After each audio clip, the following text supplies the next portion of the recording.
கேட்குமாறு அன்போடு கேட்டுக்கொள்கின்றோம். பண்டிகைனாலே கொண்டாட்டம் தான். அதுவும் பொங்கல் இன்னும் நீண்ட கொண்டாட்டம். ஏன்னா அது 4 நாட்களுக்கான பண்டிகை.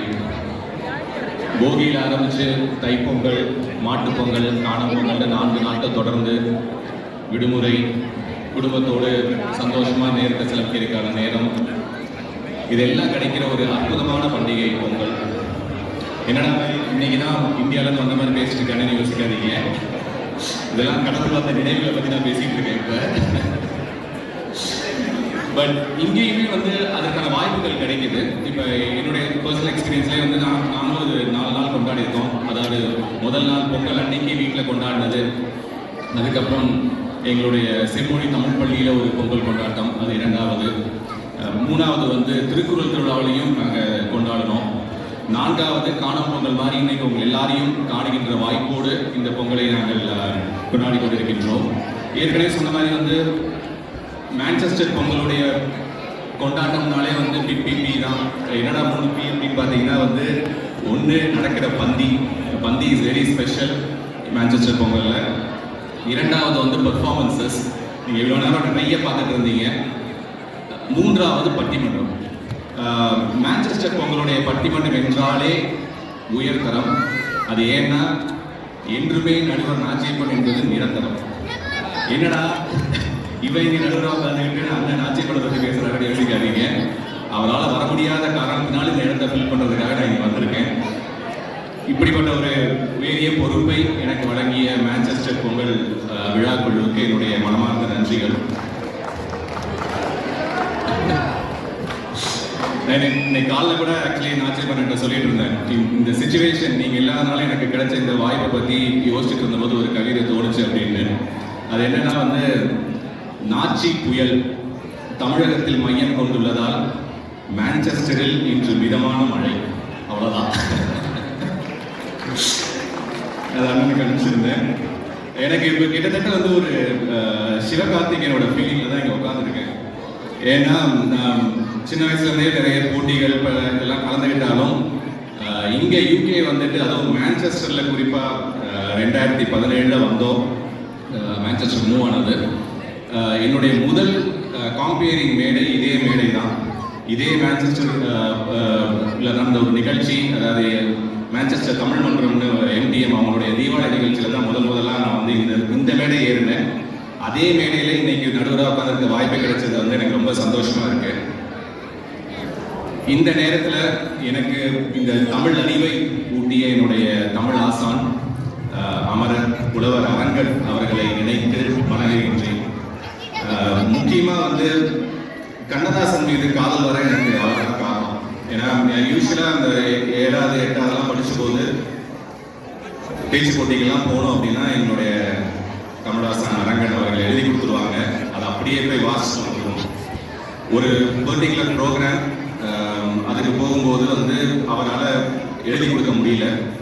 அப்போ அவர்கிட்ட போய் இந்த மாதிரி கொஞ்சம் எழுதி கொடுங்கன்னு அவர் கேட்ட ஒரு கேள்வி, என்னடா கண்ணதாசனுடைய குடியிலிருந்து வர அவர் மாதிரி அவர் டாப்பிக்கே இல்லைன்னா கூட எழுதுவார், நீ உனக்கு பேசுறதுக்கு டாபிக் கொடுத்துருக்காங்க, அப்போ கூட அவனால் எழுதி பேச முடியலையான்னு கேட்டார். ஸோ அந்த உந்துதல் அது கண்ணதாசன் பக்கம் என்னை கூட்டிகிட்டு போச்சு. ஒரு எக்ஸாம்பிளோட நம்ம பட்டிமன்றத்துக்குள்ளே போகலாம். ஏன் கண்ணதாசனை பற்றி சொல்கிறேன் அப்படின்னா, நீங்கள் யோசிச்சு பாருங்க, ஒரு சிச்சுவேஷன், ஒரு மலை, அது மலையிலேருந்து கீழேருந்து மேலே போகிறாங்களோ மேலேருந்து கீழே வராங்களோ எனக்கு ஞாபகம் இல்லை. ஒரு ஜீப்பில் ஒரு ஆண்மகன் ஓட்டிகிட்டு வராரு. பயணிகள் 4 பேர் இருக்காங்க. அந்த 4 பேரில் ஒரு பெண் அந்த ஆண்மகன் விரும்புகின்ற பெண். ஆனால் அந்த பெண் அந்த ஆண்மகன் பேசலை அந்த பயணம் முழுக்க. ஆனால் அவங்க பேசுகிறதா கற்பனை பண்ணி இவர் ஒரு பாட்டு பாடணும். ஸோ அப்படிப்பட்ட ஒரு சுச்சுவேஷனில் கூட கண்ணதாசன் ரொம்ப அழகாக எழுதியிருப்பார். செந்தாழம் பூவில் வந்தாடும் தென்றல் என் மீதும் முருகம்மா. அந்த பாட்டு நீங்கள் எல்லாருமே கண்டிப்பாக கேட்டிருப்பீங்க. எவ்வளோ அழகான வரிகள் யோசிச்சு பாருங்க. அந்த பெண்ணுடைய பூவிலிருந்து வருகின்ற வாசம் இவர் மேலே மோதி மேடை அமைச்சு இவர்கிட்ட பேசுதான். ஸோ டாபிக்கே இல்லைன்னா கூட அவரால் எழுத முடியும். அப்படிப்பட்ட கண்ணதாசன் மீது வந்த காதலால் தான் தமிழ் மீது எனக்கு காதல் வந்தது. நான் தமிழ் பள்ளி நடத்துகிற நிறைய பேர் பேசும்போது சொல்கிறது இதுதான். நான் பெற்றோர்களால் உங்கள்கிட்ட சொல்கிறது அதுதான். தமிழை வாசிக்க கற்றுக் கொடுப்பதை விட பிள்ளைகளுக்கு தமிழை நேசிக்க கற்றுக் கொடுத்தோம் என்றால் அவர்கள் தானாக தமிழை கற்றுக்கொள்வார்கள். ஏன்னா தமிழ் வந்து அவ்வளவு இனிமையான மொழி. நம்ம திட்டுறது கூட ஆக்சுவலி ரொம்ப இனிமையா இருக்கும். ஒரு இப்போ ஆங்கிலத்திலேயோ இல்லை மற்ற மொழிகள்லையோ திட்டுற வார்த்தைகள் எப்படி இருக்கும்னு என்று நான் இங்கே மேடையை கருத்து அவரை பற்றி சொல்ல விரும்புகிறேன். ஆனால் தமிழில் திட்டுறது கூட பார்த்தீங்கன்னா இப்போ நம்ம திட்டுறதெல்லாம் வந்து எருமை மாடு குரங்கு அப்படிதான் நமக்கு திட்ட தோணுது. ஏன்னா அதுதான் ஞாபகம் வருது. ஆனால் அந்த காலத்துலாம் திட்டும் போது பார்த்தீங்கன்னா மடையன், உதவாக்கரை இப்படியான வார்த்தைகள்லாம் யூஸ் பண்ணுவாங்க. இதெல்லாம் வந்து ஆக்சுவலி ரொம்ப அருமையான தமிழ் வார்த்தைகள். நீங்கள் ஆறு, நம்ம ஆற்று, ஆறு அப்படின்னா வந்து அது தண்ணீர் போகின்ற இயற்கையாக போகின்ற வழி இல்லையா? அந்த வழியில வந்து ரெண்டு பக்கமும் கரை இருக்கு. அந்த ஆறு போவதற்கு அந்த கரை உதவுகின்றது. ஆனா வெள்ளம் வந்து கரை புரண்டு ஓடும்போது அந்த கரை வந்து உதவுவது இல்லை. அந்த மாதிரி சில சமயங்கள்ல உதவாம இருக்கிறனால தான் உதவா கரை. அதைத்தான் வந்து நம்ம தமிழ் அழகா பிள்ளைகள் சம்டைம்ஸ் திட்டும் போது உதவா கரையா இருக்கிறதுக்கு. மடையன் அதுவும் அதே மாதிரிதான். நம்ம நீங்க அந்த பாட்டெல்லாம் கேட்டிருப்பீங்க, மடை திறந்து பாயில, அதாவது ஓடுகின்ற தண்ணீரை நிறுத்தி வச்சிருக்கிறதுக்கு பயன்படுத்துறோம் மடை. அந்த மாதிரி உனக்கு மூளை இருக்கு, ஆனா அதை பயன்படுத்தாம தடை போட்டு வச்சிருக்கிற, அதனாலதான் மடை அப்படின்னு சொல்றாங்க. ஸோ இந்த மாதிரி திட்டுறது கூட தமிழ் அழகா இருக்கும். அதனால தயவு செஞ்சு பிள்ளைகளுக்கு வந்து தமிழை வாசிக்க கற்றுக் கொடுக்காமல் தமிழை நேசிக்க கற்றுக் கொடுக்குமாறு இந்த பட்டிமன்றத்தின் வாயிலாக உங்களை அன்போடு கேட்டுக்கொள்கின்றேன். என்னடா தமிழை பத்தி எவ்வளவு நேரம் பேசுறேன் அப்படின்னா வந்து இந்த பட்டிமன்றத்துடைய தலைப்பும் வந்து அந்த மாதிரி ஒரு தலைப்பு. இந்த அருமையான தலைப்பை எங்களுக்கு வழங்கிய மான்செஸ்டரின் மேதா திரு ஜெயக்குமார் மணி அவர்களுக்கு இந்த நேரத்தில் என்னுடைய மனமார்ந்த பாராட்டுகளும் நன்றிகளும். நம்ம எல்லாரும் கண்டிப்பா திரு ஜெயக்குமாருக்கு வந்து ஒரு கைதட்டல் கொடுத்தே ஆகணும். அவர் கொடுத்திருக்க தலைப்பு இப்போ நாங்கள் பேச போறது வந்து அந்நிய மண்ணில் நம்மை ஆற்றப்படுத்துவது, கடந்து வந்த நினைவுகளா, காணுகின்ற புதுமைகளா. இதில் அந்நிய மண்ணுனா உங்களுக்கு நல்லாவே தெரியும். இப்போ நம்ம எல்லாரும் வந்து கடல் கடத்திக்கு வந்திருக்கோம். அதே மாதிரி கடந்து வந்த நினைவுகள்னாலும் தெரியும், காண போகிற புதுமைகள்னாலும் தெரியும். அது என்ன ஆற்றப்படுத்துவது அப்படின்னு ஒரு நிமிஷம் நம்ம கவனிச்சு பார்த்தோம் அப்படின்னா, ஆற்று அப்படின்னா நான் இப்போ கொஞ்சம் முன்னாடி சொன்னேன், ஆற்று ஆறு எல்லாம் ஒன்றுதான், வழி. ஓகே, அதாவது ஆற்று என்பது வந்து நமக்கு போகின்ற வழியை, ஒரு வழி காட்டுதலை காட்டுகின்றது. படை அப்படின்னா வந்து பாட்டு, it's a composition of songs. So ஆற்று படை அப்படின்னாலே வந்து it's a composition of songs that leads you to something. இப்போ நீங்கள் 10 பாடல்களில் வந்து பொருள் ஆற்றுப்படை, பெரும்பாடல் ஆற்றுப்படை, சிறுபாடல் ஆற்றுப்படை எல்லாம் பார்த்துருப்பீங்க. அதெல்லாம் பார்த்தீங்கன்னா வந்து அந்த பாடல் அப்படிங்கிற ஒரு இனத்தை சேர்ந்த ஒரு தலைவனை எப்படி அந்த தலைவனை போய் அடைவது அப்படிங்கிறது தான் அந்த ஆற்றுப்படைகள். அதே மாதிரி தான் திருமுருக ஆற்றுப்படை. அது ஒன்றும் இல்லை, முருகனை நாம் எப்படி சென்று அடைவது, அதுக்கு என்ன வழி அப்படிங்கிறத எடுத்து சொல்றது தான் வந்து திருமுருக ஆற்றுப்படை. அந்த வகையில தான் இந்த ஆற்றுப்படுத்துவது அப்படின்னா நமக்கு வழிகாட்டுவது, ஒரு நெறியை உண்டுபடுத்தி வழிகாட்டுவது என்ன. அந்நிய மண்ணில் நம்மை ஆற்றுப்படுத்துவது, கடந்து வந்த நினைவுகளா, காணுகின்ற புதுமைகளான தலைப்பில் தான் இன்னைக்கு பேச போறோம். 6 அறிஞர் பெருமக்கள் நம்மளோட இந்த மேடையில் இருக்கிறாங்க. முதல்ல வந்து நினைவுகளே என்ற அணியிலிருந்து திருமதி ஷெர்லி ஜோசப், திரு லோகநாதன் கந்தசுவாமி மற்றும் டாக்டர் ஜெய் சிவபிரகாசம் இருக்காங்க. அவங்களுக்கு நம்மளுடைய பலத்த கைத்தட்டலை கொடுத்துருவோம். காணப்போகின்ற புதுமைகளை அப்படின்ற அணியில திருமதி சரஸ்வதி சண்முகம், செல்வக்கண்ணன் நடராஜன், திருமதி உமா பிரபாகர், அவங்க 3 பேர் இருக்காங்க. அவங்களுக்கும் நம்மளுடைய பலத்த கைத்தட்டலை கொடுத்துருவோம். ஸோ இப்போ அடுத்து நாம பார்க்க போற ஒரு 30 நிமிஷத்துல இந்த அறிஞர் பெருமக்கள் சொல்லுகின்ற விஷயங்களை வைத்து எனக்கு தெரிந்த சில விஷயங்களையும் சேர்த்து உங்களுடைய பகிர்ந்து கொள்கின்றேன். இப்போ நமக்கு முதல்ல வந்து பேச போறது ஒரு சென்னை பொண்ணு, திருமதி ஷெர்லி ஜோசப். அவங்க வந்து ஒரு செவிலியர், இங்க நர்ஸா வேலை பார்க்குறாங்க, வால்டன்ல இருக்காங்க. சரியான நேரத்தில் கொண்டு வந்து கொடுத்துருக்கீங்க. அவங்க பாரம்பரியமான ஒரு திராவிட வழி குடும்பத்திலேருந்து வரவங்க. தமிழ் மீது அவங்க குடும்பத்துக்குமே வந்து நல்ல ஈடுபாடு உண்டு. தமிழ் வரலாறு, அதுவும் குறிப்பாக திருக்குறள், அந்த திருக்குறளை பற்றி நிறைய தெரிஞ்சுக்கிறதுக்கான ஆர்வம். ஸோ இப்படிப்பட்ட ஒரு சென்னை பொண்ணு தான் வந்து நமக்கு இப்போ இன்னைக்கு பட்டிமன்றத்தை ஆரம்பிச்சு வைக்க போகிறாங்க. ஸோ வாங்க ஷெர்லி.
அதற்குத்தான் அவர் பசுமையான நினைவுகள் வேண்டும் என்று சொன்னார். எங்கே எதிரணியில் இருக்கிறவங்க சொல்லட்டும், புதுமைக்கு ஒரு நிறம் உண்டா? புதுமைக்கு நிறம் இருக்காது, ஏன்னா அது நிலையானது இல்லை. நாளை புதுமை என்பது கற்பனை, வரலாம், மாறலாம், இட்ஸ் a maybe. பட் நேற்றைய நினைவு என்பது சத்தியமான உண்மை. இங்கே நிறைய பெற்றோர் தம் பிள்ளைகளை தமிழ் கற்க வேண்டும், தமிழ் முறைப்படி வாழ வேண்டும் என்று தமிழ் ஸ்கூல்ல சேர்ப்பதற்கு எதற்கு? நம்முடைய மரபு மறக்கக்கூடாது என்பதற்காக. இப்போ இருக்க விளையாட்டை பத்தி பேசினா எதிரணியில் இருக்கிற யாராவது தம் குழந்தைங்களை ஜாஸ் கிளாஸுக்கோ இல்ல ரக்பிக்கோ கூட்டிட்டு போறாங்களா? இல்லையே. அவங்க பழகின பரதத்துக்கும் கிரிக்கெட்டுக்கும் தானே அனுப்புறாங்க. ஏன்? அது நம்மளோட மரபு மறக்கக்கூடாதுன்றது அவங்களுக்கும் தெரிஞ்சிருக்கு. எதிரணியினர் திரும்ப திரும்ப பேசுறேன்னு வடிவேல் காமெடியில வர மாதிரி தான் சொன்னதே திரும்ப சொல்ல போறாங்க. ஆனா அவங்க என்ன யோசிச்சாலும் புதுசா ஒண்ணு சொல்ல போறது இல்லை. நல்லா யோசிச்சு நினைவுல இருக்கிறது தான் கொண்டு வந்து இங்க பேச போறாங்க. நினைவுகள் சந்தோஷப்படுத்தும், வழி கொடுக்கும், பாடம் கற்பிக்கும், ஆனால் துணிந்து போகாது. இப்போ ஒரு எடுத்துக்காட்டுக்கு நான் இங்க மயங்கி விழுந்துட்டேன்னு வச்சுக்கோங்க. எல்லாரும் என்னை எழுப்பி உட்கார வச்சு, அம்மா நீங்க யாரு, உங்க பேர் என்ன, நீங்க எங்கிருந்து வந்திருக்கீங்கன்னு உங்களுக்கு தெரியுதா, அப்படிதான் கேட்பாங்க. நான் உடனே இல்ல நான் நாளைக்கு புது இந்தியாவை உருவாக்க போறேன்னு மோடி சொல்ற மாதிரி சொன்னோம்னா அவங்க ஸ்ட்ரைட்டா நம்மளை கீழ்பாக்கத்துக்கு தான் அனுப்புவாங்க. புதுமை என்றுமே கை கொடுக்காது, உங்களுக்கு நினைவுகள் தான் நல்ல பாதை அமைக்கும். நினைவுகள் என்பது நம்மளுடைய அடையாளம், புதுமை என்பது நிழல் மாதிரி. முதல்ல நிழலை பார்த்தா பயம்தான் வரும். இந்த பேய் படத்துல எல்லாம் வரும்ல, முதல்ல நிழலை பார்த்தா பயம் வரும். அதே மாதிரிதான் புதுமையை பார்த்தா முதல்ல அச்சம் தான் வரும். இப்ப எனக்கே இந்த ஊருக்கு ஃபர்ஸ்ட் டைம் வரும்போது அது எப்படி இருக்குமோ, என்னென்ன பண்ணணுமோ எல்லாத்துக்கும் ஒரு ஃபியர் தான் இல்லையா? ஸோ நம்ம ஊரை விட்டு கிளம்பலீங்களே, இங்கே தானே இருக்கீங்க. வாடகை இல்லையா, வாழ்றதுக்கு தானே. நம்மன்னு இல்லை, துபாய்க்கு அங்கே ஈஸ்ட்டுக்கெல்லாம் போறவங்க வாழ்றதுக்கு தான் போறாங்க. அவங்க வீட்டுல இருக்க சொந்தங்களை ஊர்ல விட்டுட்டு போறாங்க. அவங்க மட்டும்தான் அங்க நின்று கஷ்டப்படுறாங்க இல்லையா? பழகதான் எல்லாமே புலப்படும்.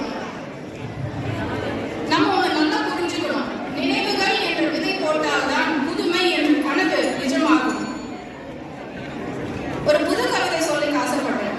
பரபரப்பான அயல்நாட்டு வாழ்க்கை, பரிச்சயமில்லா சூழல்கள், பயந்து போகும் நெஞ்சம், நிலை தடுமாறும் வாழ்க்கை, ஆறுதல் தரா உலகம், தொலைவில் உள்ள சொந்தங்கள், இன்பம் தரும் நினைவுகள், அந்த நினைவுகள் வழிபடுத்தும் நிலையான வாழ்க்கை. லைஃப்ல சாதிச்சவங்களுக்கு அவார்டு கொடுத்து பார்த்துருக்கீங்க. என்ன அவார்டு கொடுப்பாங்க? எடுத்துக்காட்டுக்கு ஒரு சிறந்த நினைவாசிரியர் அவார்டு, நினைவு பரிசு. எங்கேயாவது புதுமை மனிதன் அவார்டு கொடுத்து கேள்விப்பட்டிருக்கீங்களா? கவுண்டமணி ஒரு படத்துல சொல்லியிருப்பாரு, நடந்து வந்த பாதையை திரும்பி பார்க்கறவங்க தான் மனுஷன். அதே மாதிரிதான் நம்ம வாழ்க்கையில எவ்வளவு தூரம் போனாலும் வந்த பாதை இல்லாம போற இடத்தை அடையவே முடியும். கடைசியா ஒண்ணு சொல்லிக்க விரும்புறேன். நினைவுகள் ஒரு பொற்காலம், அதற்கு என்றுமே அழியாது. ஆனால் புதுமை ஒரு போர்க்காலம். It's a fight to survive. உங்களுக்கு தெரியாத சட்டம் ஒண்ணும் இல்லை நண்பரே. அதில் எந்த சட்டம் சிறந்த சட்டமோ அதை நீங்களே தேர்ந்தெடுத்து நல்ல தீர்ப்பா வழங்குவீங்க என்று சொல்லி நான் நன்றி கூறுகிறேன். அருமையான பேச்சு. புதுமைக்கு நிறம் உண்டா அப்படின்னு கேட்டிருக்காங்க. ஏன்னா பசுமைக்கு நினைவுகளுக்கு பச்சை நிறம், அதனால பசுமையான நிறம்னு சொல்றோம்னாங்க. ஆனால் இன்னொரு விதமாகவும் சொல்லுவாங்க பெரியவங்க, இக்கரைக்கு அக்கறை பச்சை அப்படின்னு. அதுவும் தான் எனக்கு இப்போ ஞாபகம் வருது. ஸோ இப்போ இவங்களுக்கு பதில் சொல்வதற்காக சென்னை பொண்ணுக்கு பதில் சொல்ல இப்போ இங்கே ஒரு சேல் பொண்ணு வர போகிறாங்க. திருமதி சரஸ்வதி சண்முகம். அவங்க தூத்துக்குடியிலேருந்து வராங்க. இங்கே பள்ளி ஆசிரியராக இருக்கிறாங்க. எங்களுடைய செம்மொழி தமிழ் பள்ளியிலையும் ஆசிரியராக இருக்காங்க. அவங்கள காணுகின்ற புதுமைகளே அப்படின்ற தலைப்பில் பேசிக்கொள்வோம்.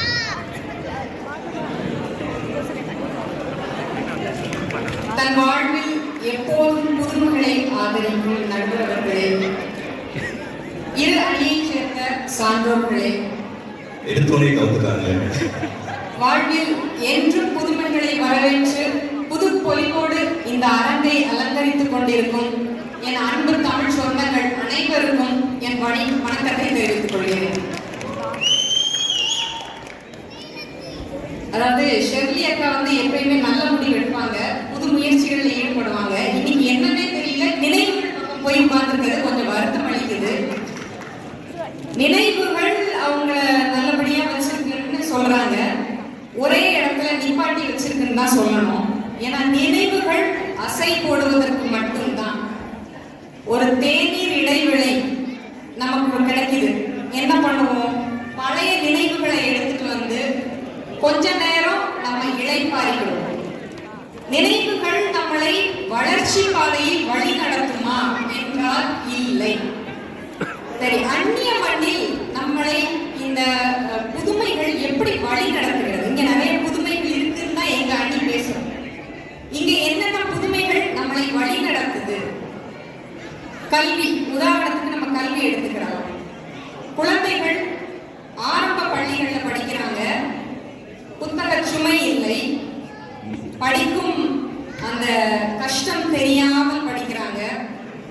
தொழில்நுட்பத்தோடு கூடிய கல்வி, ஆசிரியர்கள் எந்த விதமான தண்டனைகள் எதுவும் கொடுப்பதில்லை. அதாவது பிள்ளைகள் போக்கிலே போய் கல்வி கற்றுத்தரப்படுகிறது. நம்மளுடைய நினைவுகளை எடுத்து பாருங்க, நம்ம நினைவுகள் அப்படியே இருக்குது. நம்மளே கூப்பிட்டு பக்கத்து கிளாஸ்ல போய் ஸ்கேல் வாங்கிட்டு வாங்க, அது நம்மளை அடிக்கத்தாங்கிறது நமக்கே தெரியாது. நம்ம நினைவுகள் அவ்வளவு மோசமா தான் இருக்கு. அதை சாக்கா வச்சு நாங்கெல்லாம் கிளாஸை கட் அடிச்சு எவ்வளோ தூரம் சுற்றி போகிறீங்களுக்கு தான் தெரியும். கண்டிப்பா நடுவர் அவர்களே, நல்ல விஷயம் சொன்னீங்க. இந்த மாதிரி நினைவுகள் அசை போடுவதற்கு மட்டும்தான். வாழ்வில் புதுமைகளை புகுத்தினால் மட்டும்தான் நம்மளால முன்னேறி செல்ல முடியும். நினைவுகள் என்பது ஒரு தேங்கி கிடக்கிற குட்டையில இருக்கிற தண்ணி மாதிரி. அதை கிளர்ந்தீங்கன்னா என்ன ஆகும்? மன வருத்தத்தை கொடுக்கும். ஏன்னா மனித இயல்பு நல்ல விஷயங்களை ரொம்ப நேரம் நினைச்சு பார்க்காது. அதை கிளறி கிளறி வருத்தப்படக்கூடிய விஷயங்களையும் நமக்கு அதிகமா கஷ்டத்தை கொடுத்த விஷயங்களையும் அசை போட்டுக்கொண்டே இருக்கும். ஆனா புதுமை அப்படி இல்லை. நமக்கு புத்துணர்ச்சி ஊட்டும் வகையில நம்மளோட உந்து சக்தியாக செயல்படுது. இந்த அந்நிய மண்ணில கல்வி மட்டுமல்ல, வேலை. நம்ம ஊர்ல வேலையை நினைச்சு பாருங்க. யாராவது நம்ம குறித்த நேரத்துக்குள்ள நம்மளோட வேலைகளை முடிக்கிறோமா? காலை 9 மணியிலிருந்து 5 மணியோட என்னோட வேலை முடிஞ்சது, மீதி நேரத்துல என் குடும்பத்தோடு நான் செலவிடுகிறேன் என் நேரத்தை அப்படின்னு நம்ம எங்கேயாவது பண்ணியிருக்கிறோமா? அது எந்த வேலையா வேணாலும் இருக்கலாம், நம்ம பண்ணது இல்லை. இந்தியாவில் இருக்க டிராஃபிக்ல வீட்டுக்கு வரதுக்கே 10 மணி ஆகுது. உண்மை நடுவர்களே, இங்க நமக்கு அந்த மாதிரியான விஷயங்களே கிடையாது. இங்க எல்லாமே புதுமைதான். உங்களோட குடும்பத்தோட நீங்க நேரம் செலவு செய்யலாம். சனிக்கிழமை உங்களுக்கு லீவு தான். நான் ஒரு ஆசிரியர். ஆசிரியர்கள் நிலைமை இப்ப ரொம்ப படு மோசமா இருக்கு. முன்னாடிலாம் வேலை கிடைக்கலன்னா ஆசிரியரா போங்கன்னு சொல்லுவாங்க. இப்ப பார்த்துட்டு ரொம்ப நல்ல முடிவா எடுக்கிறதா இருந்தா போங்க, இல்லைன்னா நீங்க வீட்டிலே இருந்துருங்க, இல்லத்தரசியா இருந்துருங்கன்றதுதான் இப்ப பேச்சு. அதனால கல்வியில நிறைய புதுமைகளை நம்ம இங்க பார்த்துட்டு இருக்கிறோம். ரெண்டாவது வேலை, அதாவது ஹைரார்கிக்கல் ஸ்ட்ரக்சர் என்று சொல்லக்கூடிய கட்டமைப்புகள் இங்க நிறைய இருக்குது. நம்ம ஊர்ல இந்த கட்டமைப்புகளை மீறி ஒரு பேச்சு சுதந்திரம் நமக்கு வருமா என்றால் இல்லை. ஆனா இங்க நமக்கு பேச்சு சுதந்திரம் இருக்குது. யாருடைய கருத்து நல்லா இருந்தாலும் அது ஏற்றுக்கொள்ளப்படுகிறது. அண்ட் இன்னொரு விஷயம் முக்கியமா சொல்லி ஆகணும். அந்நிய மண்ணுக்கு வந்துட்டோன்றதுக்காக நம்மளுடைய மொழியோ நம்மளுடைய கலாச்சாரத்தையோ நம்ம எங்கேயுமே விட்டு கொடுக்கல. குழந்தைகளும் பெற்றோர்களும் ஒன்றாக கைகோர்த்து கொண்டு தமிழ் பள்ளியை நடத்துகிறோம். இது புதுமை இல்லையா? திருக்குறளுக்காக ஒரு விழா எடுத்து நம்ம கொண்டாடுறோம். நம்ம ஊர்ல 3 பரிசு தான் நமக்கு தருவாங்க. முதல் பரிசு, 2ஆம் பரிசு, 3ஆம் பரிசு. இங்க கலந்துக்கிட்டாலே பரிசுனா அதுவே புதுமைதான். இந்த புதுமை ஒவ்வொரு வருஷமும் இன்னும் மேன்மேலும் வளரத்தான் செய்யுமே தவிர இது நினைவுகளோடு இருந்திருந்தால் அங்கேயே நின்று இருக்கும். இறுதியாக பாரதியாரின் ஒரு கவிதையோட நான் இதை நிறைவு செய்ய விரும்புகிறேன். பாரதியார் வந்து திருவள்ளுவர் மாதிரி பழத்துல ஊசி காட்டுற மாதிரிலாம் நல்லது சொல்ல மாட்டாரு, பட்டுன்னு சொல்லிடுவாரு. தென்றது நீ மீளாது மூடரே, நீர் எப்போதும் சென்றதையே சிந்தை செய்து கொன்றளிக்கும் கவலை எனும் குழியில் வீழ்த்து குமையாதீர். சென்றதை குறித்தல் வேண்டாம், இன்று புதிதாய் பிறந்தோம் என்று நீவீர் என்ன மதனை தின்னமுறை செய்து கொண்டு தின்று வினையாடி இன்புற்றிருந்து வாழ்வில் தீமையெல்லாம் அழிந்து போம் திரும்பி வாரா என்று பழைய நினைவுகளை விட்டு வெளியே வா. பழைய நினைவுகள் உனக்கு என்றுமே ஒரு முட்டுக்கட்டை தான். உன்னை வளர்ச்சி பாதையில் அது வழி நடத்தாது, புதுமையே நம்மை வழி நடத்துகிறது என்று சொல்லி நல்ல வாய்ப்புக்கு நன்றி. வணக்கம். ரொம்ப நன்றி. அதாவது நினைவுகள் வந்து அசை போட மட்டும்தான் அப்படின்னு ரொம்ப அழுத்தம் திருத்தமாக சொல்லியிருக்காங்க. எப்படி பால் போட்டாலும் சிக்ஸ் அடிச்சுட்டு இருந்தாங்க. மிக்க நன்றி சரஸ்வதி. இப்போ அவங்களுக்கு பதில் சொல்வதற்காக நமக்கு நாமக்கல்லிலிருந்து திரு லோகநாதன் கந்தசாமி அவங்க வராங்க. அவங்க ஐடி ஒர்க் பண்ணுறாங்க. இவங்க வந்து சிகரம் தமிழ் பள்ளியில் கடந்த 3 ஆண்டுகளாக தன்னார்வ தமிழ் ஆசிரியராக வேலை பார்த்துட்டு இருக்காங்க.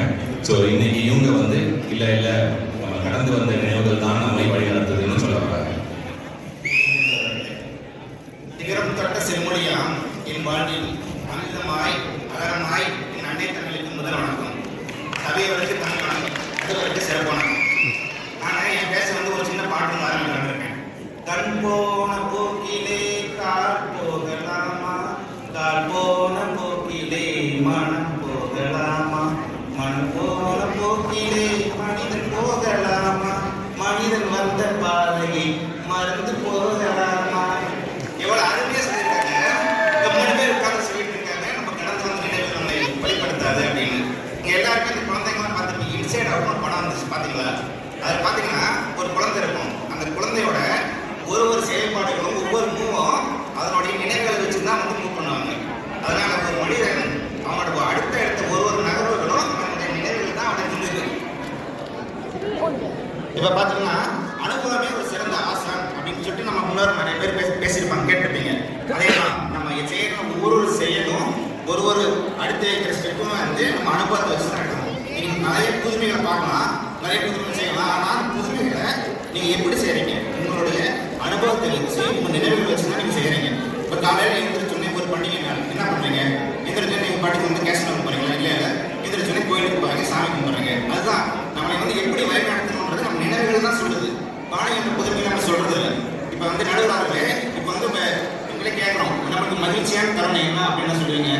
உங்கள் மனைவி ஃபஸ்ட்டு பார்த்தது, நீங்கள் வந்து கணவனை பார்த்தது, குழந்தைங்க பார்த்து அதை பகிரங்கமான யாரும் சொல்ல மாட்டோம்.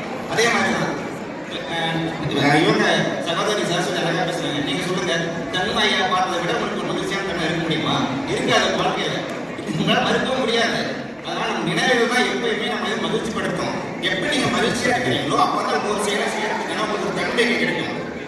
இந்த பாலை டிஃபன் பண்ணவே முடியாது.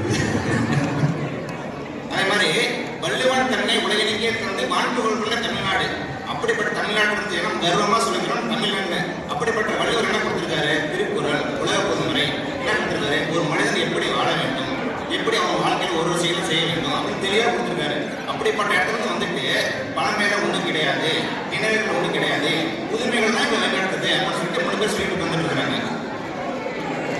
இன்னொரு நடுவர்கள் இப்போ நம்மளுக்கு ஏதாவது வந்து இப்போ ரொம்ப ஸ்ட்ரெஸ் அவுட் ஆகிட்டு என்ன பண்ணுவோம்? நான் போயிட்டு ஒரு மூலம் அமைதியாக உட்காந்து நம்ம பழைய நினைவுகளை வந்து நம்ம தூண்டி எடுத்துட்டு ஓகே நம்ம இப்போ இந்த மாதிரி நமக்கு முன்னாடி ஒரு காலத்தில் நடந்துச்சு, அதனால நம்ம எப்படி மீண்டு வந்தோம் அப்படின்றது அதுதான் நம்மளுக்கு வந்து ஒரு தன்னம்பிக்கையை கொடுக்கும். அதுதான் நம்ம வாழ்க்கையில் அடுத்த இடத்துக்கு போகிறதுக்கு வந்து ஒரு முந்திரி செய்யா இருக்கும். அதை விட்டு நீங்கள் புதுமைகளை பார்த்து நீங்கள் யாரும் போக மாட்டீங்க. இப்போ நீங்கள் ஒரு புத்தகமே படிக்கிறீங்கன்னு வச்சுக்கோங்களேன். புத்தகம் வந்து என்னது? புத்தகம் அப்படின்றது ஒரு நினைவுகளின் போர்வை. பல நினைவுகள் சேர்ந்தது தான் ஒரு புத்தகம். யாருமே வந்து ஒரு நினைவுகள் இல்லாமல் யாராலையும் ஒரு புத்தகமாக எழுத முடியாது. இப்போ வந்து ஒரு ஃபங்க்ஷனுக்கே வந்திருக்கிறாங்க. எப்படி வந்திருக்கிறாங்களா? பார்த்தீங்கன்னா அழகாக சேலை கட்டிட்டு தான் வந்திருக்கிறாங்க. இதுலேருந்தே தெரியுது அவங்க நாளைக்கு ஃபங்க்ஷனுக்கு போகிறோம் அப்படின்னா அவங்களை வந்து ஒரு வழிகாட்டுறது, எந்த ட்ரெஸ் போட்டு போகலாம் அப்படின்றது அவங்க நினைவுகள். பழங்காலமாக என்ன பண்ணுவோம்? எல்லா பொங்கல் ஃபங்க்ஷன்னா அழகாக சேலை கட்டி வருவோம், ஒரு வேஷ்டி கட்டி வருவோம், அந்த மாதிரி தான் வரணும். அதனால நம்மளுடைய அனைத்து செயல்களையுமே நம்ம நினைவுகள் தான் வந்து நம்ம நடக்குது அப்படின்னு சொல்லுவோம். இப்போ பார்த்தீங்கன்னா ஒரு இடத்துக்கு போறீங்க, ஒரு கைடு டூரிஸ்ட் கைடு சொல்றீங்க, வழிகாட்டுறீங்க. வழிகாட்டுங்க என்ன? அவருக்கு வந்து பல நினைவுகள் இருக்கும், பல விஷயம் தெரியும், அதை தான் வழிகாட்டுன்னு சொல்றோம். இந்த தலைப்பு என்ன? நமக்கு அந்நிய மண்ணில் நம்மை ஆற்றுப்படுத்துவது, நம்மை வெளிப்படுத்துவது, நம்மை வழிகாட்டுவது அப்படின்னு என்ன? அது நினைவுகள் இருந்தால் தான் வழிகாட்ட முடியும். தானே என்ற ஒரு புதுமைகளை வச்சு யாரும் வழிகாட்ட முடியாது. சாரிங்களை பற்றி சொன்னீங்க. ஆனால் அந்த சாரியிலுமே வந்து பழைய டிசைன் பல சாரியை தள்ளி விட்டுறாங்க. அதுலேயும் புதுமை தான் தேடுறாங்க. நடுவர்களே, இது மாதிரி சேரி இப்படி வந்து நடுவார்களே, அது கட்டுற முறை வந்து பழைய முறை தானே, அதை யாரும் மாற்ற முடியாதுல்ல. இப்போ பார்த்தீங்கன்னா இன்சென்ஸ் ஒரு படம் இருக்கு. அது என்ன சொல்லியிருக்காங்க, இப்போ வந்து ஒருத்தனுக்கு வந்து ஒரு சிந்தனை விதைக்கணும், என்ன பண்ணாங்க, அவன் நினைவுல போய் ஒரு சின்ன ஒரு படத்தை பார்த்துருப்பீங்க.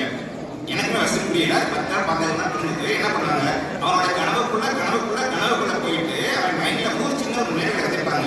அந்த நினைவுகள் தான் வந்து அவனோட அடுத்த அவன் எப்படி மாறுவான் அப்படின்னு சொல்லுவோம். அது மாதிரி எந்த ஒரு மனிதனாக இருந்தாலும் நீங்க எந்த ஒரு செயல் செஞ்சாலும் அது வந்து உங்களுடைய நினைவுகள் தான் உண்ணும். கடைசியாக நான் என்னோட ஒரு சின்ன ஸ்டோரி சொல்லி முடிச்சுக்கிறேன். இப்போ வந்து ஒரு எறும்பு இருந்துச்சான். அந்த எறும்பு என்ன பண்ணிச்சான், நைட் போய் ஜாலியாக சுற்றிட்டு ஒரு பீச்சை படுத்து தூங்கி இருந்துச்சான். காலையில் அது எழுந்துச்சான். இந்த எறும்பு எந்திரிச்சு பார்த்துட்டு அது ரொம்ப தாகமாக இருந்துச்சான். முன்னாடி பார்த்துட்டு ஒரு பெரிய கடல் இருந்துச்சான். போய் குடிக்கலாம் தண்ணி குடிச்சு பார்த்துச்சான். ஆனால் குடிக்க முடியல. பக்கத்தில் பார்த்தீங்கன்னா ஒரு இலை இருந்துச்சான். அந்த இலை ஒரு பனித்துளி இருந்துச்சான். அந்த பனித்துளி குடிச்சான். அந்த தாகம் தீர்ந்து போச்சான். அதே மாதிரி தான் நடுவார்களே, புதுமை அப்படின்றது ஒரு கடல் போல அவ்வளவு பெரிய நீர் இருந்தாலும் அது நம்ம தாகத்தை தீர்க்காது, நமக்கு வந்து வழிகாட்டாது. நமது நினைவுகள் தான் அந்த இலைக்கு ஒரு பனித்துளி போல நம்ம தாகத்தை தீர்க்கும், நமக்கு வந்து வழிகாட்டும். இன்னொன்று சொல்றாங்களே, துரோணாச்சாரியார் சக்கரை யுகத்தை அபிமன்யு அவரோட நினைவுகள் வச்சு தான் வந்து அடிச்சான். அதே மாதிரி எவ்வளவு இவங்க உத்வேகம் பண்ணாலும் நடுவர்களே உங்களுடைய அறிவை வச்சு அதை அடிச்சு நல்ல தீர்ப்பு சொன்னீங்க. நன்றி, வாய்ப்பு நன்றி தெரிவிக்கிறேன். நன்றி, வணக்கம். இந்த ப்ரோக்ராம் வீட்டுக்குள்ள எல்லாம் வெட்டாமட மாட்டீங்கன்னு நினைக்கிறேன். அருமையான ஒரு கவிதை சொன்னார். கண்ணதாசனுடைய கவிதையில ரொம்ப பிடிச்ச அந்த மனிதன் போன பாதையை மறந்து போகலாமா அப்படின்னாரு. ஏன்னா வந்து பண்ணிக்கிறோம் வாலி மனிதன் போன பாதையை மறந்து போகலாமான்னு. அது ஏன் குறிப்பிட்டேன் அப்படின்னா வந்து கால்நடைகள் அப்படின்னு நம்ம விலங்குகள் சொல்கிறோம். அது ஏன் அப்படின்னா வந்து அது கால் போன போக்கில் நடந்து செல்வதால் தான் அது கால்நடை. ஆனால் மனிதன் வந்து அப்படி கிடையாது, பல விஷயங்களை நினச்சி பார்த்து தான் நடக்கணும் அப்படிங்கிறது அந்த அருமையான பாடல் மூலமாக கவிஞர் வாலி அவர்கள் சொல்லியிருப்பாங்க. ஸோ அதை நினைவு கூர்ந்ததுக்கு ரொம்ப நன்றி. ரொம்ப அருமையாக பேசினாரு. இப்போ அங்கே ஒரு ஐடி அப்படின்னா இங்கே ஒரு ஐடி தானே அது பதில் சொல்லி ஆகணும். ஆக இங்கேயும் பேக்லியிலிருந்து வரக்கூடிய ஐடியில் ஒர்க் பண்ணக்கூடிய திரு செல்வ கண்ணன் நடராஜன், அவர் திண்டுக்கல்ல இருந்து வந்திருக்கிறாரு, சொந்த ஊர். இப்போ இங்கே பேக்லியில் செட்டில் ஆகிருக்கிறாரு. அவர் என்ன சொல்றாருன்னு கேட்போம். நன்றி அவர்களே. அனைவருக்கும் வணக்கம். பொங்கல் திருநாள் வாழ்த்துக்கள். லேட்டஸ்டாக நாங்கள் சொல்கிறோம். நான் ஸ்டார்ட் பண்ணது எப்படின்னா ஒரு சின்ன ஒரு சாங்கை வச்சு ஸ்டார்ட் பண்ணலான்னு இருக்கேன். அக்கறை சீமை அழகினிலே மனமான கண்டேனே, புதுமையிலே மயங்குகிறேன், புதுமையிலே மயங்குகிறேன். புதுமை யாருக்கு தான் பிடிக்காதுங்க? இவங்கெல்லாம் பார்த்தா உண்மையிலே கொஞ்சம் பாவமாக தான் இருக்கு. எல்லாம் பழைய நினைவுகள் பற்றி பேச வந்து குண்டுச்சட்டில் குதிரை வந்திருக்காங்க. ஆனால் கையில் பாருங்க ஸ்மார்ட் வாட்ச், பேசியை பாருங்க ஒட்டிக்கோ கட்டிக்கோ. இவங்க நினைவுகளை வச்சு ஃபாலோ பண்ணுறாங்க. எல்லாத்தையும் வந்து அதை வந்து புதுமையை ஏற்றுக்க மனம் இல்லாமல் அதை யூஸ் பண்ணுறாங்க. ஆனால் அதை ஏற்றுக்க மனசு இல்லை. இது வந்து ஒரு கவலைக்காரங்க சொல்ல முடியல. பண்ணிக்கணும். ஆரம்பிக்கும் போது ஏன் தமிழ்னு சொல்லி ஆரம்பித்தேன். ஆனால் இது இசை தமிழும் கலந்தே வருது போல எல்லாரும். நன்றி நடுவர்களே. ஸோ இவங்க எந்திரிச்ச ஒரு எந்திரிக்கிற டைம்ல பார்த்தீங்கன்னா கண்முழிச்சு தூங்குற வரைக்கும் இவங்க பயன்படுத்தாத புதுமைகளே கிடையாது. இப்போ எடுத்துக்கங்க, இந்த ஃபங்க்ஷனுக்கு வர்றதுக்கு நம்ம இந்த எதிரி என்ன பண்ணியிருப்பாங்க, இன்னைக்கு காலையில் உட்காந்தோடனே hey Siri, hey Google, navigate to Jain டெம்பிள்லாம் சொல்லியிருப்பாங்க. எங்களுக்கு அலெக்சா வாய்ஸ் தான் ரொம்ப பிடிக்கும். ஸோ இவங்க என்ன பண்ணிப்பாங்க, மற்றவங்க மாதிரி பழைய நினைவுகள் வச்சு எல்லா காட்சியெல்லாம் இறக்கி அண்ணே அந்த ஜெயின் டெம்பிள் பண்ணி போகிறது அது ஃபர்ஸ்ட் இதில் போய் அப்படின்னு அது கிடையாது. அவங்க தட்டின உடனே அவங்க இன்ஃபர்மேஷன் கிடைக்கிது. ஏன்னா புதுமை வந்து நிறைய விஷயத்தை சிம்பிளிஃபை பண்ணிட்டு வருது. அதை வந்து யாராலையும் மறுக்க முடியாது, அது உண்மை. இப்போ அந்த மாதிரி ஜிபிஎஸ் நேவிகேஷன் நம்மளோட வாழ்க்கையில ரொம்ப இந்த ஊரில் அந்நிய மண்ணில் நம்ம வந்து ரொம்ப ஒரு வழிகாட்டுலாம் கண்டிப்பாக இருக்குது ஒரு இடத்துக்கு போகிறதா இருந்தால். அதே மாதிரி பார்த்தீங்கன்னா நம்மளுடைய வாழ்க்கை ஒரு வழிகாட்டி போகிறதுக்கு வந்து கண்டிப்பாக ஒரு சிஸ்டம் இருக்குது. அது எங்கே இருந்தாலும் சரி, நம்ம ஊரில் இருந்தாலும் சரி, இங்கே இருந்தாலும் சரி, அந்த சிஸ்டம் வந்து அந்நிய மண்ணான இங்கே வந்து ரொம்ப ஸ்ட்ராங்காகவே இருக்குது. ஃபார் எக்ஸாம்பிள் பார்த்தீங்கன்னா டிராஃபிக் ரூல்ஸ். நீங்கள் வந்து உங்களோட இஷ்டத்துக்கு எந்த மாதிரி வண்டி ஓட்டு போக முடியாது. ரோட் டிசிப்ளின் பாருங்க, லேன் டிசிப்ளின் பாருங்க. நம்ம நடுவர் சொன்ன மாதிரி நம்ம சென்னையில் வண்டி ஓடணும்னா இந்த மூலையில அந்த மூலைக்கு போகிறதுக்குள்ள எத்தனை திட்டு, எத்தனை வசப்பாடு, எத்தனை இடிக்கணும். நம்ம காரை பார்த்தீங்கன்னா அப்படியே அங்கேயே குண்டு குழியுமா ரோட்டில் இருக்கோ இல்லையா, நம்ம காரில் டென்ட் இருக்கும். அந்த அளவுக்கு நமக்கு அங்கே வந்து ரொம்ப கஷ்டம் வண்டி ஓட்டுறது. ஆனால் இங்கே அப்படி கிடையாது. நீங்க டிராஃபிக் நீங்க மாட்டினதே இல்லையோ? மாட்டிருக்கல. ஆனால் எனக்கு வந்து அது வந்து ஒரு பாரமாக இல்லை. நான் வந்து எனக்கு பிடிச்ச ஒரு சாங்கோ லேட்டஸ்ட் சாங்கோ போட்டு நான் அவர் கேட்டு உட்காந்துருப்பேன். ஆனால் என்ன பார்த்தீங்கன்னா பல இது மாதிரி எனக்கு வந்து ரொம்ப அவதி பண்ண அவஸ்தை கிடையாது. இங்கே வந்து பார்த்தீங்கன்னா அடுத்து வந்து பார்த்தீங்கன்னா ஒரு கேமரா, இங்கே உள்ள கேமரா சிஸ்டம் எவ்வளோ மானிட்டர் பண்ணிட்டு இருக்காங்க. நம்மளோட ரோட் சிஸ்டம் எல்லாமே பார்த்தீங்கன்னா எவ்வளோ ஆக்சிடென்ட்ஸ் அவாய்ட் பண்ணுது. அந்த பழைய நினைவுகள் யோசிச்சு பாருங்க. நீங்கள் திரும்பி பார்த்தீங்கன்னா எவ்வளோ ஆக்சிடென்ட்ஸ், எவ்வளோ நமக்கு வந்து கெட்ட விஷயம் நடந்துட்டு சிஸ்டம் சரியில்லாத. அதே மாதிரி இன்னும் முக்கியமான விஷயம், அந்நிய மண்ணில் நமக்கு வந்து ரொம்ப பக்கபலமாக இருக்குது. ரெண்டு மூணு நம்ம நண்பர்கள் இருக்காங்க. ஃபேஸ்புக், வாட்ஸ்அப், அப்புறம் வந்து சில சோசியல் மீடியா ஆப்ஸ் இருக்கு. இப்போது ஃபேஸ்புக்கோட ரிமைண்டர் சிஸ்டம் வந்து இல்லைன்னு வச்சுக்கோங்க. நம்ம வீட்டில் 4 பேருக்கு வாழ்க்கை நடத்தவே முடியாது கண்டிப்பாக. ஏன் அப்படின்னு கேட்டிங்கன்னா, நம்ம இப்போ இந்த எதிரணி கேளுங்க, போன வருஷம் அவங்க என்ன அவங்களோட கல்யாண நாளைக்கு போய் என்ன பண்ணாங்க, எங்கே போனாங்க. இல்லை வந்து சில பேர் பார்த்தீங்கன்னா மறந்துருப்பாங்க, அவங்களோட ஆனிவர்சரி டேட் மறந்துருப்பாங்க, மனைவி கணவனோட பிறந்தநாள் டேட்டை மறந்துருப்பாங்க. ஆனால் ஃபேஸ்புக் ரிமைண்டர்ஸ் பாருங்க, எடுத்து 1 வருஷத்துக்கு முன்னாடி லாஸ்ட் இயர் அப்படின்னு அழகாக கொண்டு வந்து ரிமைண்ட் பண்ணி விட்டுருவோம். ஸோ புதுமையும் நினைவு தான் படுத்துதுங்கிறீங்க. நினைவுகளையும் அந்த நினைவுகள் அவங்களுக்கு வந்து நினைவுபடுறதுக்கு ஒரு புதுமை தேவைப்படுது நிறுவனர்களே. அந்த புதுமை இல்லைன்னா எத்தனை கம்மம் வந்து வீட்டில் அதிகம் இருக்கணும்னு நமக்கு தெரியாது. அதே மாதிரி நீங்கள் நம்ம சொந்த ஊரில் இருக்கும்போது பார்த்தீங்கன்னா அங்கே வந்து நம்ம குடும்பமாக இருப்போம். எல்லாமே வந்து பார்த்தீங்கன்னா ஒரு தாய், தந்தை, மாமனார், மாமியார், அண்ணன், தம்பி எல்லாம் இருக்கும். இப்போ கணவன் மனைவிக்குள்ள ஒரு சண்டை நடந்துச்சு, என்ன நடக்கும்? சாப்பிட்டியா கேட்கறதுக்கு மனைவி கேட்கறதுனா கூட உங்களோட பக்கத்தில் அவங்க எல்லாம் கேட்பாங்க, சாப்பிட்டியாப்பா என்ன சாப்பாடு கிடைச்சிடும். இங்கே அப்படி கிடையாது. நண்டை போட்டா சோறு கிடையாது. ஆனால் என்ன பண்ணுவாங்க, அதையும் நம்ம ட்ராக் பண்ணலாம். மனைவி எந்த மூட்டில் இருக்காங்கன்னு சொல்லிட்டு வாட்ஸ்அப் ஸ்டேட்டஸ் எடுத்து பாருங்க. Day 1 90% of anger, Day 2 70% of anger, Day 3 கொஞ்சம் குறைஞ்சிருக்கு. ஓகே, இப்போ போய் சாரி சொன்னால் நமக்கு சோறு கிடைக்கும் இல்லைங்களா? அதைத்தான் நம்ம நிறைய ஃபாலோ பண்ணிக்கிறாங்க. ஸோ அங்கேயும் நாங்கள் புதுமை வச்சுருக்கோம். ஓகே, எது வழிபடுத்தும்? நம்ம புதிய கனவுகள், புதிய லட்சியம், புதிய கலாச்சாரம், புதிய மக்களை நீங்கள் பாருங்க. உங்களோட புதிய அணுகுமுறை இது வந்து எந்த காலகட்டத்திலையுமே வந்து பார்த்தீங்கன்னா புதுமை மட்டும்தான் அவங்க வழிபடுத்தும். ஃபார் எக்ஸாம்பிள், இவங்க சொல்ற நினைவுகள் எல்லாமே அந்த காலகட்டத்தில் அது புதுமைகள் தான். இப்போ வந்து அவங்க வந்து நினைவுன்னு சொல்றாங்க. நாளைக்கு நம்ம இங்கே இருக்கிற புதுமை நிறைய விஷயங்கள் நினைவுகள் மாறலாம். ஆனால் அந்தந்த காலகட்டம் வந்து நகரும் போது நமக்கு வந்து புதுமை கண்டிப்பாக நமக்கு வந்து தேவைப்படுது. இவங்கெல்லாம் வந்து ஏதோ நிலா, அதில் நிலா வந்து பாட்டி வர சொல்லிருக்காங்கன்னு சொல்ற கேஸ். நாங்கள் அப்படி கிடையாது. நிலாவுக்கே போய் நாங்கள் சோறு சாப்பிட்ற கேஸ். அப்புறம் வந்து பார்த்தீங்கன்னா குழந்தை வளர்ப்பு முறை நம்ம அணியிலிருந்து சமஸ்கிருதம் சொல்லியிருந்தாங்க பள்ளி சுமையை பற்றி. அதே மாதிரி பார்த்தீங்கன்னா குழந்தை வளர்ப்பு இங்கே வந்து என் குழந்தைக்கு வந்து அவ்வளோ ஃப்ரீடம் இருக்குது. நான் அனுபவிக்காத ஃப்ரீடம் என் குழந்தைக்கு கிடைச்சு. அவங்க வாழ்க்கையை அவங்க என்ன மாட்டோம், அவங்க வந்து விளையாட்டு கொண்டு போகிறாங்க. அவங்க அதே மாதிரி டீச்சர் அண்ட் ஸ்டூடெண்ட்ஸ்களுக்கு பாண்டிங் வந்து பார்த்தீங்கன்னா அவ்வளோ ஸ்ட்ராங்காக இருக்குது. ரொம்ப அழகாக இருக்கும் பார்க்குறது. ஸோ இன்னொரு விஷயம் சொல்ல விரும்புகிறேன். நம்ம இவர் சொன்னார், நினைவுகள் வந்து நகர்த்தாது, நகர்த்ததுக்கு நினைவுகள் தேவைன்னு சொல்லிட்டு இவங்கெல்லாம் சீட்டு தைச்சிட்டு இருக்காங்க. அப்படி தான் சொல்லுவேன் நான். அடுத்து வந்து பார்த்தீங்கன்னா லாஸ்ட்டாக வந்து புதுமையை வந்து அடாப்ட் பண்ணி ஆகும். எந்த காலகட்டத்தில் சரி பெரிய ஜாம்பவான்கள் இருக்காங்க, கேள்விப்பட்டிருப்பீங்க. Ambassador car, Hindustan Motors, Kotak Mahindra, Kotak camera. So 2 company வந்து பார்த்தீங்கன்னா அதில் ரொம்ப டாப். கோடாக் வச்சு தான் நம்ம கிறிஸ்கேட். இப்போ வந்து பார்த்தீங்கன்னா நம்ம வந்து மொபைல் கேமராஸ் வந்துருச்சு, எல்லாமே உங்களுக்கு அதிலே முடிச்சிடும். அந்த மாதிரி அவங்க அந்த காலத்தில் ஜாம்பவானாக இருந்தாங்க. ஆனால் இப்போ அவங்க இருந்த இடமே தெரியல. ஏன் அப்படின்னா புதுமையான விஷயங்களை அவங்க அடாப்ட் பண்ண ஏற்றுக்கல. அவங்க வந்து ஏற்றுக்காத பட்சத்தில் அவங்களுக்கு வந்து பிரிவுகளில் பயங்கரமாக இருந்தது. அதனால வந்து புதுமை தான் எப்பவுமே நமக்கு நல்ல வழியை காட்டும் என்று நிறைய உரையை நிறைவு செய்கிறேன். மிக்க நன்றி செல்வா. புதுமை விரும்பிகள் வந்து போராட்ட குணமுடையவர்கள், நடுவர் சொல்றதை கேட்க மாட்டோம்னு 4 தடவை அடிச்சதுக்கு அப்புறம் பேசிக்கிட்டே இருந்தாரு.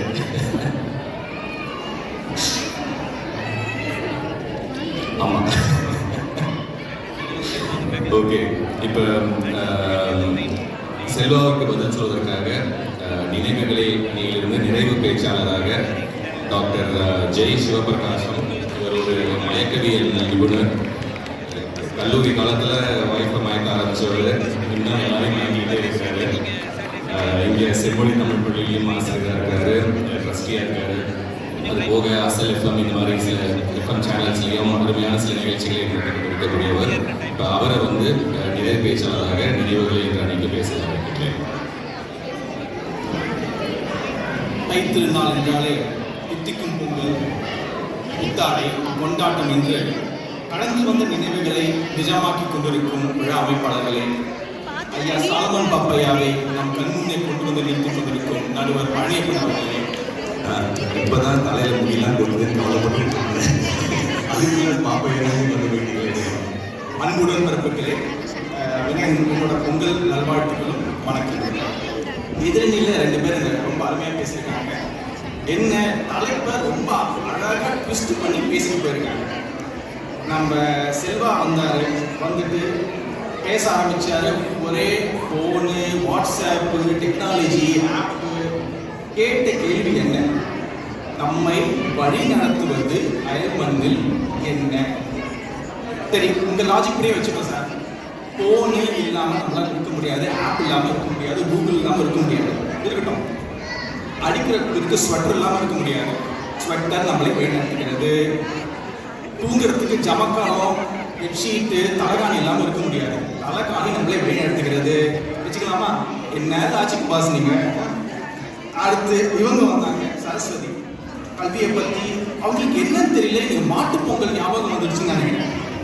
ஒரே நினைவுகள் அசை போடுது, நினைவுகள் அசை போடுது, நினைவுகள் அசை போடுது, நம்மளும் அசை போட்டாங்க. என்னை பார்த்து பார்த்து சொல்லிட்டு அதுல வர எங்க வந்து குட்டையில போடுற மட்டை சொல்லிட்டாங்க.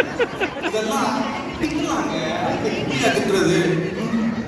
ஒரு சொன்னாங்க, கல்வி இந்த இதில் வந்து நிறைய பண்றாங்க, புதுசாக செய்யறாங்க. நம்ம தமிழ் ஸ்கூல் வச்சிருக்கோங்க, அவங்க டீச்சரா இருக்காங்க. பல பள்ளிகளில் தமிழ் பள்ளி வச்சு நடத்துறோம். நம்ம எல்லாம் படிக்கும்போது எப்படிங்க நம்ம மார்க் போடுவோம்? பர்சன்டேஜ் தான். நீங்க 80% வாங்குறீங்க, 90% 100% வாங்குறீங்க. இந்த பள்ளியில இந்த இடத்துல இந்த ஆயிரத்தில் எப்படி நம்ம மார்க் போடுறோம்? அவங்க வந்து எப்படி பார்க்க போடுறாங்க? பர்சன்டேஜ். நீங்க கேள்வி தாள் வந்து கஷ்டமா இருந்ததுன்னா உனக்கு டாப் பர்சன்டேஜ் 10%, 25%, 50%. நீங்க இந்த தமிழ் ஸ்கூல்ல ஏதாவது தமிழ் ஸ்கூல்ல சென்டர் யூஸ் பண்றீங்களா? நம்ம என்ன பண்றோம் சொல்லுங்கம்மான்னா அவங்க என்ன பண்றாங்கன்னு சொன்னா இது என்ன கதை? இதெல்லாம் நீங்க இன்னொன்று சொன்னீங்க. நீங்க அதாவது இப்படி யோசிக்கலாம் தலைப்பு நடுவர்.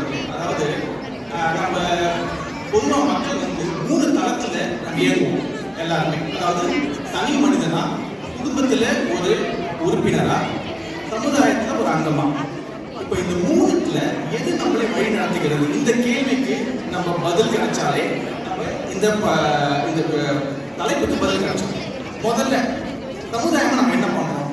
நாங்கள் தலையில் சொன்ன மாதிரி விழாக்கள், பொங்கல் விழா, தீபாவளி விழா, புத்தாண்டு விழா, நிகழ்ச்சிகள், அதில் இயல் இசை, நாடகம், பட்டிமன்றம், அப்புறம் அது இல்லாமல் நம்ம தமிழ் பள்ளி, அது இல்லாமல் பரதக்கலை, கர்நாடக சங்கீதம், பறை, இசை எல்லாமே மரபு சார்ந்து ஏன் திரும்ப திரும்ப திரும்ப போயிட்டு இருக்கோம். அது கொஞ்சம் யோசிச்சு பாருங்க.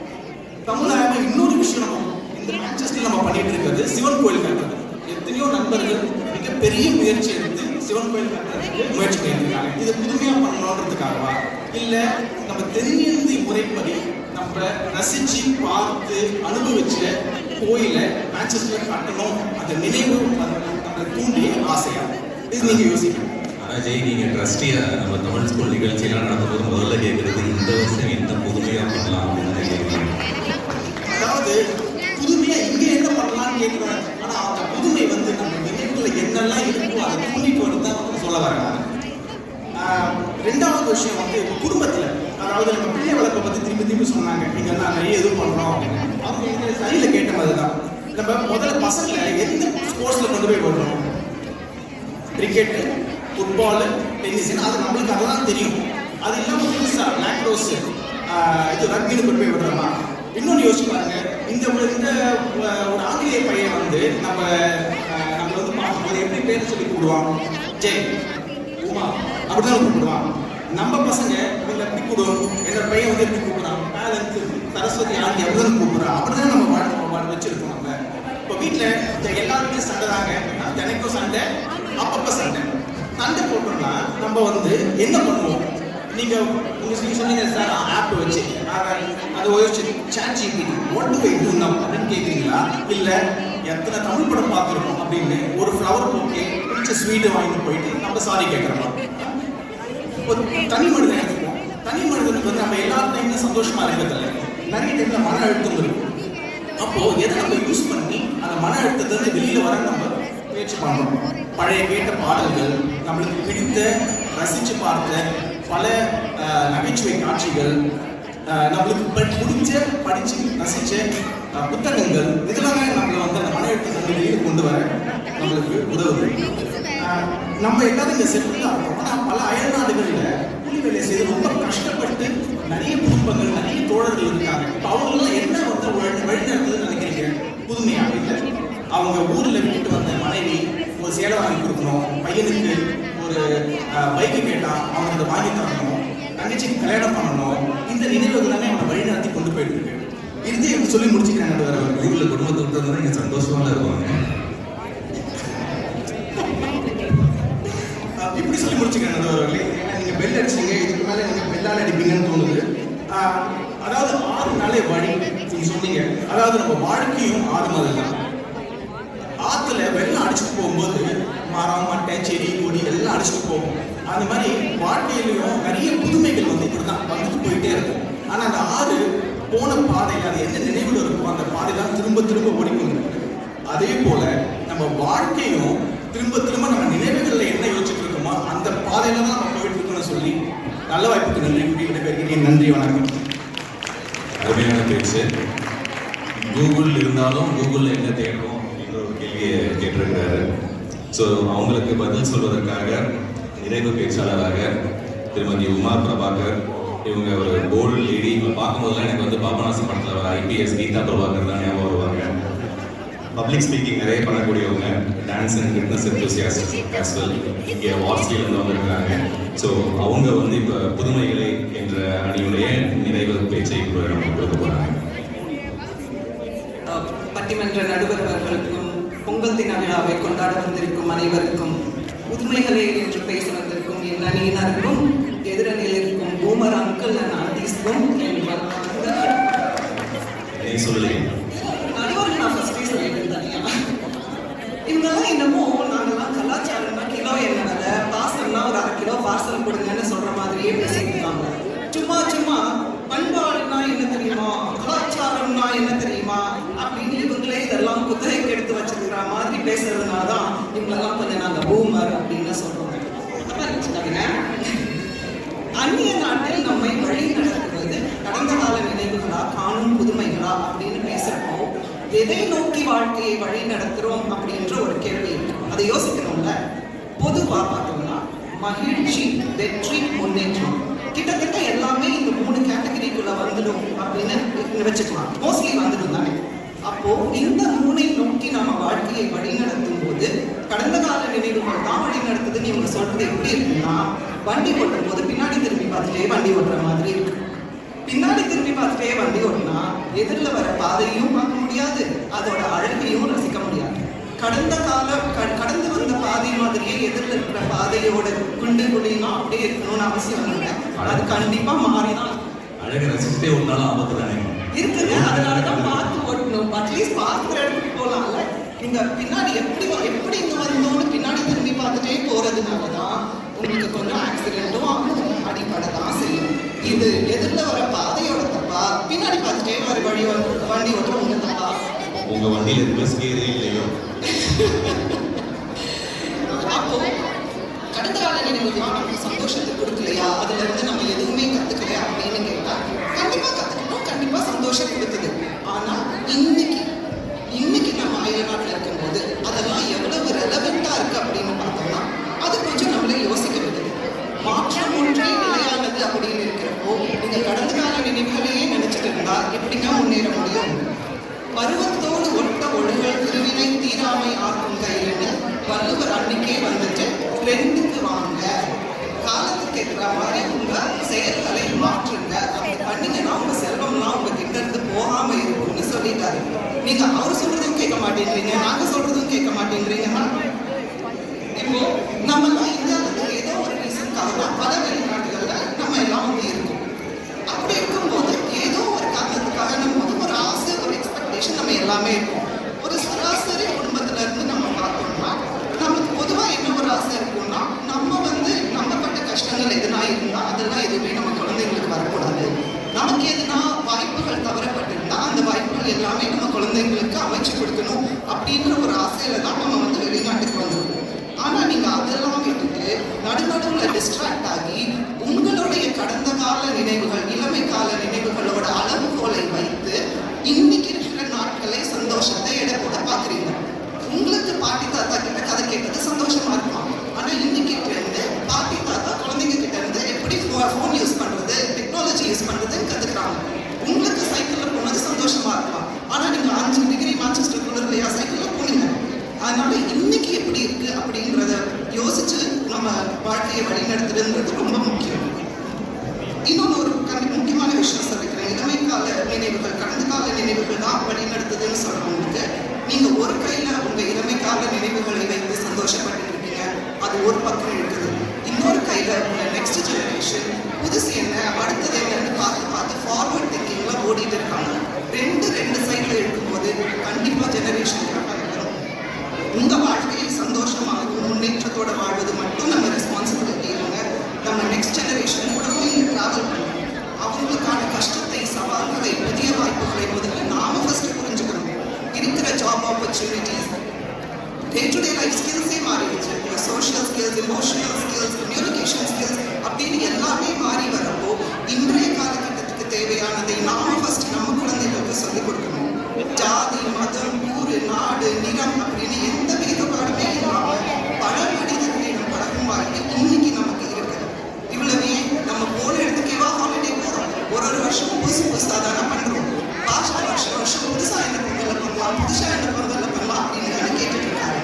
கடைசியா ஒன்னே ஒன்று மட்டும் சொல்லி முடிச்சுக்கிறேன். கடந்த கால நினைவுகள் ரொம்ப அழகானது, ரொம்ப பர்சனலானது. அதை யாருமே விமர்சிக்க முடியாது. Nostalgia is very very beautiful. ஆனா அதை நோக்கியே நம்ம போயிடணும் அப்படின்னு நம்ம நினைச்சுக்க கூடாது. திரும்பி போயிடணும்னு நினைக்க கூடாது. அப்பப்போ ரியர்வியூ மிரர்ல பார்த்து சந்தோஷப்படணும். புதியவர்களை, புதிய அனுபவங்களை நம்ம சந்தோஷமாக எதிர்கொண்டு வாழ்க்கையை வழிநடத்தினால் மகிழ்ச்சி, வெற்றி, முன்னேற்றத்தை கண்டிப்பாக அடைவோம் என்று சொல்லி வாழ்க்கைக்கு நன்றி பாராட்டி கிடைக்கிறேன். உண்மையான பேச்சு. அதாவது பழைய நிலைகளிலே ஸ்டக் ஆகிடாதீங்க, புதிய முயற்சிகளை தேடி போங்க அப்படிங்கிறாங்க. கலாச்சாரம் வேற காலங்களில் எவ்வளோ கேட்டுருக்காங்க, யாராவது தெரிஞ்சால் கொஞ்சம் சொல்லலாம். ஓகே, 6 பேச்சாளர்களும் அருமையாக நம்மளுடைய பேச்சை முடிச்சிருக்கிறாங்க. இப்போ இது என்னுடைய பதில் சொல்கிறதுக்கான நேரம். இதை பற்றி நானும் யோசிச்சுட்டு இருந்தேன் இந்த பொறுப்பை கொடுத்ததுலேருந்து. ஸோ நம்ம எப்போவுமே வந்து எதை பற்றி யோசிச்சாலும் நம்ம முதல்ல போகிறது நம்மளுடைய இலக்கியங்களும் இதிகாசங்களும் தான். இப்போ இதை பற்றி கம்பர் என்ன சொல்லியிருக்காரு அப்படின்னு யோசிச்சாங்க. கம்பரை மிஞ்சிய ஒரு கவிஞன் இல்லை. அவர் கம்பராயணத்தில் என்ன சொல்கிறார் அப்படின்னா, தோற்றம் நெடுநாள் பழுப்பின் தோற்றம், சேற்று மடிவோடு சிதையும் தோற்றமே அப்படிங்கிறது. இது வந்து அயோத்திய காலத்தில் ஒரு கவிதை. இதில் என்ன சொல்ல வர்றாரு அப்படின்னா வந்து, the wisdom gained from failure will last longer than the bitterness of the failure itself. அதாவது நமக்கு அடிபட்டுச்சு அப்படின்னா அந்த அடிபட்ட வழியை ஒரு 2 நாள்லையோ இல்லை 2 வாரத்திலே மாற்றிடுவோம். ஆனால் அது ஏன் அடிபட்டுச்சு, எப்படி அடிபட்டுச்சு, அதனால நம்ம அதை ஏன் பண்ணக்கூடாது, என்ன பண்ணக்கூடாதுங்கிற அந்த விஸ்டம் வந்து நம்மளுடைய வாழ்நாள் முழுக்க இருக்குங்கிறது. சரி, கம்பர் தான் எப்படி சொல்றாரு அப்படின்னு பார்த்தா, பக்தி இலக்கியங்கள்லையும் அதே தான் சொல்றாங்க. இப்போ திருமூலர் எடுத்துக்கிட்டீங்கன்னா வந்து அவர் ரொம்ப சிம்பிளாக முடிச்சிட்டாரு. அறிவதுவே அறிவு, அனுபவமே வாழ்வுன்றார். எவ்வளோ அழகான வார்த்தைகள் பாருங்க. அறிவதுவே அறிவு, அனுபவமே வாழ்வுன்றார். வாழ்க்கை என்பது அனுபவம் தான். அனுபவம் இல்லைன்னா வாழ்க்கை இல்லைன்றார். இப்படி தமிழ் இலக்கியங்களும் இதிகாசங்களும் அப்போ பழைய நினைவுகளை பற்றியா அதுதான் நம்மளை வழிநடத்துன்னு சொல்லுங்க அப்படின்னு பார்த்தா அதுவும் இல்லை. ஏன்னா இலக்கியங்கள்லேயும் இதிகாசங்கள்லேயும் எல்லாமே இருக்கும் இல்லையா? அந்த வகையில் புதுமையை பற்றிய நிறைய விஷயங்கள் இருக்குது. நம்ம பாரதியார்லேருந்தே ஆரம்பிச்சோம்னா வந்து அவர் ஆடுவோமே பல்லு பாடுவோமே ஆனந்த சுதந்திரம் அடைந்து விட்டோம் என்று சுதந்திரம் அடையிறதுக்கு முன்னாடியே பாடினார் இல்லையா? அவர் வந்து நம்ம ஒரு இமேஜினேஷன், என்னுடைய கற்பனை எப்படி இருக்குன்றதை பற்றி யோசிச்சு சொல்லியிருக்காரு. சிலப்பதிகாரம் எடுத்துக்கிட்டீங்கன்னா வந்து கோவலனும் கண்ணகியும் வந்து ஒரு புதுமையை தேடிதான் வேற ஊருக்கு போனாங்க. அதனால தான் அந்த கடையே வந்துச்சு. அதே மாதிரி திருவள்ளுவரும் இவங்க பேசும்போது சொன்னாங்க, மன்னிக்கணும், இவங்க பேசும்போது சொன்னாங்க, உலகத்தோடு ஒட்டு ஒழுக பலராற்றும் கல்லார் அறிவிலார். அதாவது உலகம் மாற மாற அதோட நம்ம ஒத்து வாழ வேண்டும், அதுக்கான அடாப்டேஷன் நமக்கு இருக்கணும் அப்படின்றதுக்காக. ஸோ 2 பக்கத்துக்கான விஷயங்களுமே வந்து நம்மளுடைய இலக்கண இலக்கியங்கள்ல இருக்கு. சரி, இப்படி இருக்கும்போது நம்ம எப்படி யோசிக்கலாம் போது நான் என்னோட பர்சன். ஸோ இப்போ என்னுடைய இங்கே நண்பர்கள் ஒரு 100 பேர் எடுத்துக்கிட்டிங்கன்னா 80-90% of them drink social drinks பண்ணுவாங்க. ஆனால் எனக்கு அந்த பழக்கம் இது வரைக்கும் வந்தது கிடையாது. அது ஏன் அப்படின்னு நான் யோசிச்சுட்டு இருந்தபோது வந்து என்னுடைய நினைவில் என்னுடைய தந்தை தான் எப்பயுமே எல்லா குழந்தைங்களுமே முதல் ஹீரோன்னுவாங்க. என்னுடைய தந்தை குடித்து விட்டு வீட்டுக்கு வந்ததை எனக்கு ஒரு நாள் கூட அந்த நினைவு எனக்கு வரவே இல்லை. அதே ஒரு விஷயத்தை நான் என் பிள்ளைகளுக்கும் கடத்தணும்னு முடிவு பண்ணனால தான் வந்து நான் அந்த பழக்கத்துக்கு போனேன். ஆனால் ஆஃப் லேட் இதுக்கு கான்ட்ரவர்சியாக பார்த்தீங்கன்னா ஆஃப் லேட் வந்து ஒரு ஃபியூ இயர்ஸ் பேக் இந்த கேம்பிளிங்காக அப்பப்போ போயிட்டு இருந்தோம் ஃப்ரெண்ட்ஸ்லாம் சேர்ந்து. It became a habit and every week வந்து ஃப்ரைடே போயிட்டு இருந்தோம். ஒரு ஃப்ரைடே போல என்னுடைய சின்ன பையன் வந்து உடனே கேட்டான், நீ கேம்பிளிங் போலையா அப்படின்னு. அப்போ தான் எனக்கு வந்து புரிஞ்சுது, நம்ம செய்கின்ற செயல் அவங்களுடைய மனசில் எப்படி அது வந்து ஒரு நினைவாக பதியுது. ஸோ அவங்களுக்கு வந்து அது என்ன விதமான மாற்றங்களை கொடுக்குது அப்படின்னு யோசிச்சுட்டு இருந்தேன். ஸோ இன்னைக்கு இந்த பொங்கல் நிகழ்ச்சியை எடுத்துக்கிட்டீங்க அப்படின்னா வந்து நம்ம இங்கே எவ்வளவோ விஷயங்கள் இருந்தாலும் அவங்களாம் சொன்ன மாதிரி இங்கே நம்ம டைமை செலவு பண்ணுறதுக்கு எவ்வளோ விஷயங்கள் இருந்தாலும் ஏன் இந்த இடத்துல நம்ம எல்லாரும் இங்கே ஒன்று கூடிக்கிறோம் அப்படின்றத கொஞ்சம் யோசிச்சு பார்த்தோம் அப்படின்னா இந்த தலைப்பில் இருக்கிற அந்த அருமையான தமிழ் வார்த்தைக்கு தான் மறுபடியும் போகிறேன். அது வந்து ஆற்றப்படுத்துவது, விச் இஸ் வழிகாட்டுவது. நம்ம வாழ்க்கைக்கு இது வழிகாட்டு, வாழ்க்கையை வாழ்றது மட்டும் கிடையாது. ஒரு சுச்சுவேஷன் வரும்போது நம்ம அதை டிசைட் பண்ணுறதுக்கு என்ன உதவுது அப்படின்னு யோசிச்சு பார்த்தோம் அப்படின்னா வாட் கைட்ஸ் டூ இல்லாமல் நமக்கு வாழ்க்கையை கிடையாது. புத்தகமாக இருக்கலாம், இல்லை நமக்கு முன்னோர்களாக இருக்கலாம், பெற்றோர்களாக இருக்கலாம், இல்லை ஆசிரியராக இருக்கலாம், யார் வேணாலும் இருக்கலாம் இல்லையா. But their experience is what guides us அப்படிங்கிறது என்னுடைய தாழ்மையான கருத்து. ஆகையால் அந்நிய மண்ணில் நாம் வாழ்ந்தாலும் நம்மை வழி நடத்துவது, ஆற்றப்படுத்துவது கடந்து வந்த நினைவுகளே என்று என்னுடைய கூறி இந்த நல்ல வாய்ப்புக்கு நன்றி பாராட்டி நன்றி வணக்கம்.